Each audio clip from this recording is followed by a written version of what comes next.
बिस्मिल्लाहिर्रहमानिर्रहीम। अस्सलाम वालेकुम। सियासत का न दिल न ज़ात न मज़हब और न हर्फ आखिर। मुमकिनात का नाम सियासत है। कल के हरीफ आज के दोस्त और आज के दोस्त कल के हरीफ।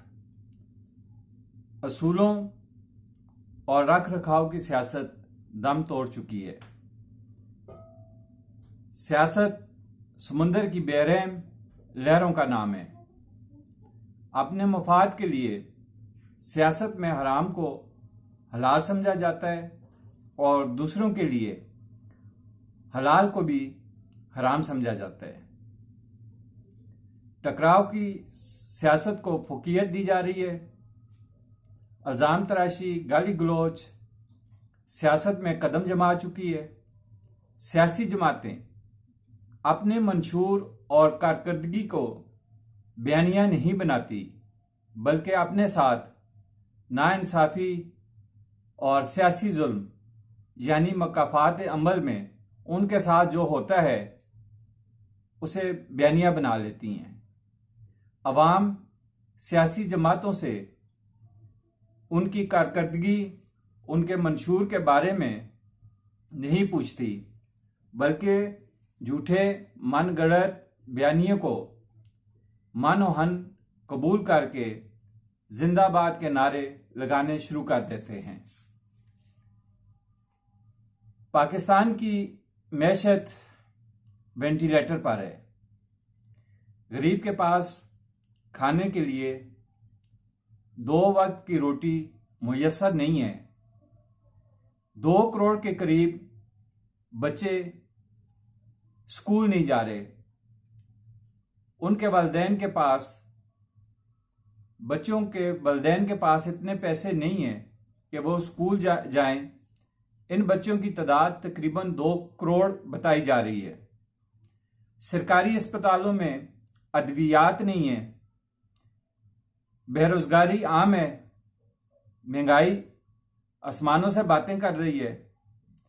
पेट्रोल, बिजली के निर्ख आम शहरी की पहुंच से दूर हैं और ऊपर मौजूदा हुकूमत का जो जुल्म है वो ये है कि 5-6 हज़ार बिजली के बिल पर नोटिस स्टैंप लगाकर अवाम को बिल हर सूरत अदा करने की वार्निंग दी जाती है।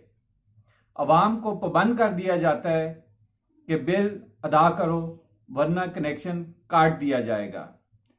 इस महंगाई के दौर, बेरोजगारी के दौर में, जहां पर इस वक्त रोजगार मुयस्सर नहीं है, फैक्ट्रियां कारखाने बंद पड़े हुए हैं और मैशत पाकिस्तान की बुरी हालत में है, वेंटिलेटर पर है, उस मुल्क में वहां की हुकूमत अवाम को मजबूर कर रही है, गरीब अवाम को जिनका बिल 4 या 5 हज़ार 6 हज़ार है, कि वो हर सूरत में बिल इसी माह अदा करें, नेक्स्ट माह बिल अदा ना करें वरना कनेक्शन काट दिया जाएगा। और इस गर्मी की शिद्दत में किसी के पास पैसे नहीं भी होते, अगर वो बिल जमा नहीं कराता तो फिर उसका जब कनेक्शन काट दिया जाएगा तो इस गर्मी की शिद्दत में वो जलील और ख्वार होगा। वो कर्ज पकड़े, भीख मांगे, जिस तरह भी है बिल लाजमी अदा करे। ये गवर्नमेंट ने बड़ी सख्ती की हुई है बिलों के मामले में। लेकिन दूसरी तरफ गवर्नमेंट की जो फराहदिली है, और पहले तो रिटायर्ड जजेस का कह रहे थे कि जी रिटायर्ड जजेस हैं जो वो लाखों में जो है ना तनख्वाह ले रहे हैं, उनके पास बेहताशा मरात हैं। और अब जो है सियासतदान, वो सेनेट में एक बिल पास हुआ है, चेयरमैन सेनेट की रिटायरमेंट के बाद उसको 12 जो है मुलाजमीन का, और साथ उसकी जी 1 करोड़ अगर अफसाती मौत उसकी हो गई और पेंशन उसकी मुकर्रर की गई है और बहुत सारी मरात, वो सेनेट ने वो बिल पास भी कर दिया है। और ऊपर से फिर जो है ना वजीर खजाना इसहाक डार साहब और वजीर आजम शहबाज शरीफ साहब ने जो है ना वो तकरीबन कोई दर्जन के लगभग पार्लियामेंट के लोग हैं, पार्लियामेंटेरियन हैं, जिनको वो हज पे भेज रहे हैं कि आप हज पे जाएं। उनके लिए फ्लाइट का अरेंज किया गया है कि आप हज पे जाएं और मुल्क की जो है ना सलामती के लिए, आप मुल्क की सलामती के लिए दुआ करें कि मुल्क के हालात बेहतर हो जाएं। भाई ये कोई वलीउल्लाह हैं जो पार्लियामेंट में बैठे हुए हैं और इनके जो है ना दुआ से जो है, ठीक है मानते हैं, दुआ लेनी है भाई मेरे शहबाज शरीफ साहब और इसहाक डार साहब। आप लोगों की जो है ना, आप लोगों की कारकर्दगी की वजह से लोग पीछे हट गए थे, पीपल्स पार्टी से भी और नून लीग की हुकूमत से भी लोग तंग आ गए थे। और एक खोता नुमा इंसान को जब वजीर आजम बना दिया गया था तो उस वक्त लोगों ने जो है ना खामोशी अख्तियार की, वो नहीं बोले। उन्होंने कहा जी हो सकता है कि इनसे ये बंदा ना बेहतर हो, ठीक है। और आप लोगों की कारकर्दगी थी कि लोग जो है ना खामोश रहे, लोगों ने आप लोगों का साथ नहीं दिया, आप लोगों को हुकूमत से फारिग कर दिया गया। आप जो है ना वो लेके आए अपना बयानिया इज्जत को, वोट को इज्जत दो, वोट को इज्जत तो दो और आवाम को भी इज्जत दो भाई मेरे। गुर्बत है, बेरोजगारी हो गई है, वो एक आप लोगों की वजह से एक ऐसे शख्स को मुल्क का वजीर आजम बना दिया गया था जिसने मुल्क का बेड़ा गर्क करके रख दिया है, तबाही फैला दी है, मैशत का सत्यानाश कर दी है। और अब आप आए हो और इस वक्त जो मौजूदा हालात है, मैशत मुल्क की तबाह हो चुकी है, बेरोजगारी है, रोजगार नहीं है लोगों के पास, ठीक है। अवाम से आप बिल हर सूरत में वसूल करना चाहते हो और आप पार्लियामेंटेरियंस को हर सूरत में जो है ना वो हज पे भेज रहे हो। ये कौम के साथ मजाक नहीं है तो क्या है? आप कौम के साथ मजाक कर रहे हैं। लोग भूख से मर रहे हैं, गुर्बत छाई हुई है और आप पार्लियामेंटेरियन को अवाम के टैक्स के पैसे से हज पे भेज रहे हैं। यह जुल्म नहीं है तो और क्या है? यह जुल्म की इंतहा है। और आप सेनेट के चेयरमैन का बिल पास कर रहे हैं कि उसको जो है ना सहूलतें दी जाए रिटायरमेंट के बाद। अगर आप लोग सीरियस है मुल्क के साथ, इस अवाम के साथ, तो आपको सख्त फैसले करने होंगे और अवाम के बारे में सख्त फैसले ना करें। आप ग्रेड 18 से लेकर ग्रेड 22 तक जितने भी रिटायर्ड लोग हैं उनको जो आप पेंशन की मद में अमरात देते हो, पेंशन की मद में जो अमाउंट देते हो, उस पर नजरसानी करें। इस वक्त मुल्क को जो है ना दिवालिया हो रहा है मुल्क, और आप लोग जो है ना वो मजाक कर रहे हैं, अवाम को रगड़ा लगा रहे हैं और जो है ना ग्रेड 18 से लेकर ग्रेड 22 तक के रिटायर्ड लोगों की जो है ना उनको मरात और उनकी लाखों में पेंशन दे रहे हैं।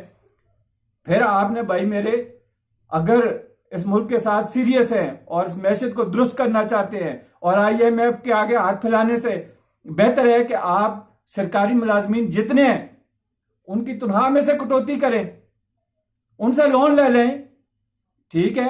उनको आप 50,000 से उनकी सैलरी स्टार्ट हो रही है और लाखों में जा रही है, तो आप उनके जो है स्केल के हिसाब से, उनके ग्रेड के हिसाब से उनसे लोन लेना शुरू कर दें। अगर आप सरकारी मुलाजिम एक की तनख्वाह में से 3,000 या 5,000 रुपये भी कटौती करते हैं तो कितने सरकारी मुलाजिमीन है पाकिस्तान में? जब मैशत ठीक हो जाएगी, जो उनकी कटौती की हुई रकम होगी उनको वापस कर दें। लेकिन आप उस तरफ नहीं आ रहे। आप हर चीज अवाम से वसूल करना चाहते हैं, उन लोगों से वसूल करना चाहते हैं जो गवर्नमेंट मुलाजिम नहीं है, जो फैक्ट्रियों में काम करते हैं, दिहाड़ी पे काम करते हैं, जो मार्केटों के अंदर बैठे हुए हैं, दुकानों पे काम करते हैं। उनके लिए आपके पास कोई नरमी नहीं है, उनके लिए सख्ती है। आप हर चीज उनसे वसूल करना चाहते हैं। जो आप सहूलियात गवर्नमेंट मुलाजमीन को दे रहे हैं उनकी वसूली आप जो है ना गरीब आवाम से करना चाहते हैं। तो जिनको आप सहूलतें दे रहे हो उन्होंने पाकिस्तान के लिए कोई इतना बड़ा तीर तो नहीं मारा हुआ, उन्होंने कोई पाकिस्तान के लिए जंगें तो नहीं लड़ी, बॉर्डर पे तो नहीं खड़े रहे, उन्होंने कोई वो तो नहीं किया। आप मेहरबानी करें, सबको यकसान लेके चलें, प्राइवेट मुलाजमीन को भी उतनी मराहत दें। अगर आप उतनी मराहत नहीं दे सकते तो सरकारी मुलाजमीन को प्राइवेट मुलाजमीन की तरह डील करें। यह इस तरह की दोगलियां पॉलिसी नहीं चलेगी। आवाम को आप लोगों ने बेवकूफ समझा हुआ है। तो आते हैं जनाब, दुबई में जो है ना सियासी बैठक लगी हुई है, जमी हुई है सियासी बैठक, और एक बड़ी बैठक जो है वो शुरू होने वाली भी है। तो जो बड़ी सियासी बैठक दुबई में शुरू होने वाली है उसमें नवाज शरीफ, मरियम नवाज, जरदारी और बिलावल ने शिरकत करनी है, और इनके अलावा जो दीगर सियासी कायदीन हैं वो भी शरीक होंगे। और नवाज शरीफ की वापसी का एजेंडा भी हो सकता है कि दुबई बैठक में डिस्कस हो जाए और वहां ही से तारीख कंफर्म हो जाए कि नवाज शरीफ कब पाकिस्तान आएंगे।